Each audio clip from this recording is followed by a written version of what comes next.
In life, you're going to have to do hard things. All the way through, all the way through. A lot of times the hard things you're going to have to do aren't going to be things that you choose to do. Let's go. You're building a skill set that you're going to be able to use later in life. We're going to prepare you to be an officer of character and integrity and leadership in the United States Air Force. More time to get back.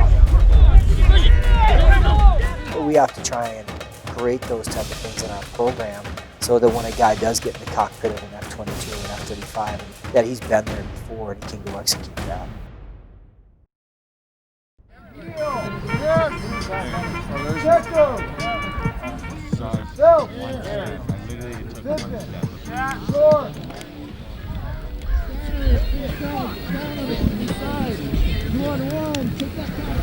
I think there's just a lot of behind-the-scenes work that goes into, and I think it's probably with everything. You're going to see a finished product on match day or game day, right? But what people don't see is the preparation that goes into getting there. Yeah. Hips into it. Get your hips into it. A lot of horses here.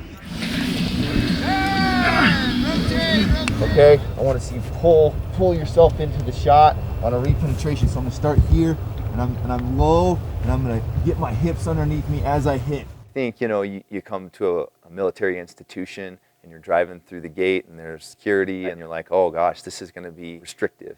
Something that we preach a lot is that it's not that restrictive. These guys are pretty darn close to normal college guys, and we have a lot of structure. You guys got 7:30, you just hustle up and get out of here. If not, help with the equipment back in the truck. That's good. Right there. Where's the no, bend over? I think the culture we're trying to create, first and foremost, is that we're going to honor the people that have come before us. We need to have a competitive program that's going to bring home Big 12 championships and NCAA All-Americans.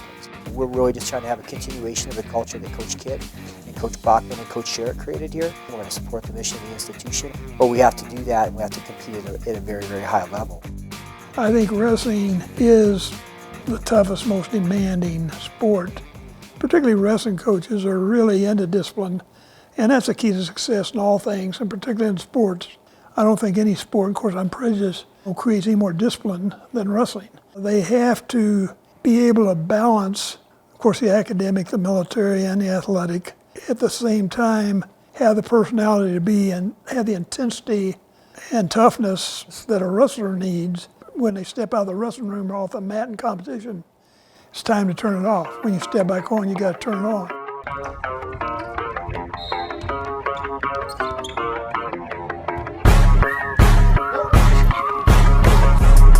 You can't just be a badass. You can't just kind of say it.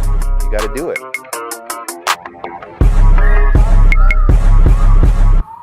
So pretty much for us, the off season is a lot of grinding. We're wrestling 5-6 times a week. We're lifting a lot, eating good food, wrestling, and trying to get better on our technique. Honestly, it's just about hard work. Putting in the work. I could see it, transfer from down here to up on the hill. And everything I do in life, it's just teaching you, to get back up when you get knocked down.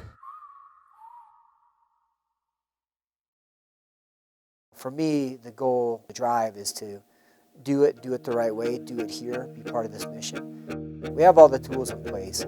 Now we just got to get, over that next hump and kind of produce those results, all while, making, value-based decisions, culture-based decisions. I'm grateful. What are you guys doing? Honestly, it's going really well. No problems yet, man. Yeah, so this is our team room, our SAR. So they come here, they get their breakfast, we have some refrigeration, some storage. We kind of named it Camp Bruiser after Frank Bryant, a 1995 grad.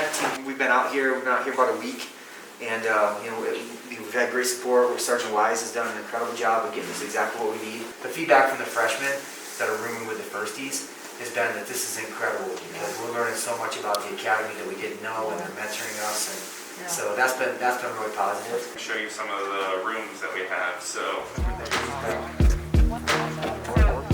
this is one of the rooms.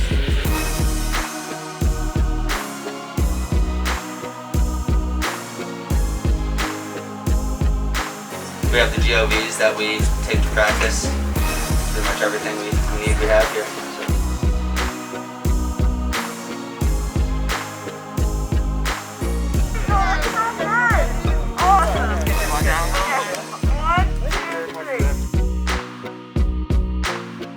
Wrestling and leadership are pretty synonymous, right? When we say, I want to do hard things, well, you're going to be the hardest on yourself. You can be hard on other people and bring people along with you, but if you can't be hard on yourself, you're probably not going to achieve the closest to your potential. The team mantra for them is Band of Birds, and we're going to be this close-knit group of guys that show up for each other. What does that look like on a wrestling mat? It's like, hey, if you're part of the Band of Birds, you're going to win the third period. Nobody's going to out-condition us. There's not a lot of hiding because of the nature of the sport. You think about guys that go through basic together and the challenges they face, where they're facing a lot of those physical, difficult practices and challenges as a team. There is no guard to put up because you already have been vulnerable with a lot of these guys, and people have seen you at your most challenged. You'll never build friendships tighter than you will in a service academy or in a military service because there's so many shared experiences that are unique to us. As much as we want to avoid some of those tough experiences, those are the ones that are going to bond us closest together. Birds on out, Band of Birds!